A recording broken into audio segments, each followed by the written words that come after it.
C'est un vol qui est commis au préjudice d'une personne qui s'est endormie sur les bancs en attendant sa rame de métro. Donc c'est un phénomène qu'on a vu émerger il y a quelque temps. C'est ce qu'on a appelé, avec une très belle expression, les détrousseurs de l'aube.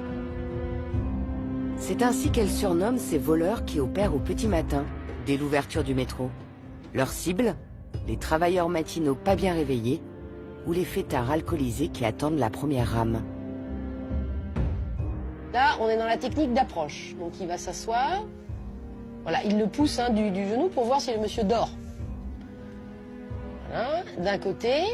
Hop, je tapote avec la main. Je regarde ce qu'il a dans la poche. Est-ce qu'il a des clés? Est-ce qu'il a un téléphone? Est-ce qu'il a quelque chose qui m'intéresse? Et puis, on a fait la poche droite, on va faire la poche gauche. Caractéristique, une infraction, un vol. Et là, on voit apparaître un usager. C'est très clairement quelqu'un qui a le comportement d'un usager, qui attend sa rame matinalement, qui attend que la première rame arrive en station. Et là, qu'est-ce qui lui passe dans la tête? Je ne sais pas. Vous voyez, il est...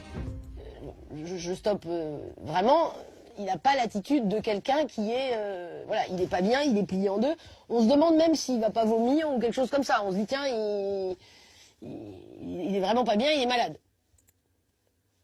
Voilà. Et là, l'usager l'a vu. Donc il a vu qu'il s'est levé, et vous allez voir que l'usager va le voir partir en crabe. Donc là, il n'a pas forcément compris que le monsieur était pas bien.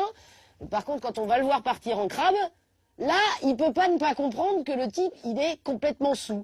Et il le voit se rapprocher, regardez, il est à 2 cm, il a les mains dans les poches, il le voit, il n'y a absolument aucun doute là-dessus, il est dans la même attitude.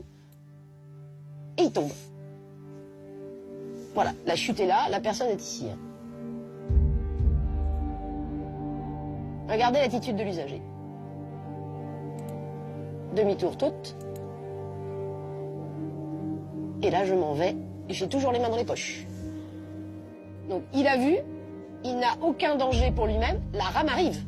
Or l'usager qui a fait demi-tour, ça ne l'alerte pas plus. Il sent bien que le danger va... Non seulement le monsieur est peut-être KO, mort ou électrocuté, mais qu'en plus il y a le risque qu'il soit écrasé par la rame. À aucun moment, cet usager n'a fait quelque chose de positif pour porter assistance à l'usager, ni prévenu les secours, ni interrompu le trafic, ni se précipiter vers lui, ni lever les bras au ciel, ni crier, ni faire un réflexe. Voilà, il a fui.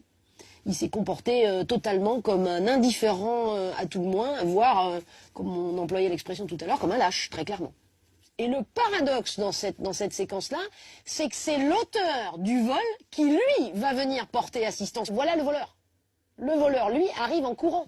Et voilà l'usager qui a bien vu que la personne est tombée, qui a toujours les mains dans les poches, qui ne s'est approché de rien, qui ne s'approche pas de l'individu, et qui va même tenter de monter dans la rame, alors que le voleur, lui, se précipite pour lui porter secours.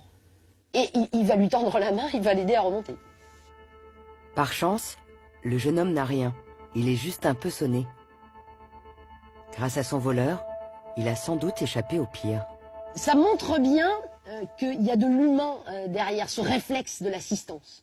Et que le voleur, il a réagi pas en voleur, il a réagi en être humain en se disant « Je suis peut-être un voleur, je suis peut-être un salaud parce que je suis un voleur, mais je suis pas un salaud au point de laisser cette personne s'électrocuter et ne pas spontanément... » Et on le voit courir vers l'individu. Donc on sent que l'humain a pris largement le dessus sur le voleur.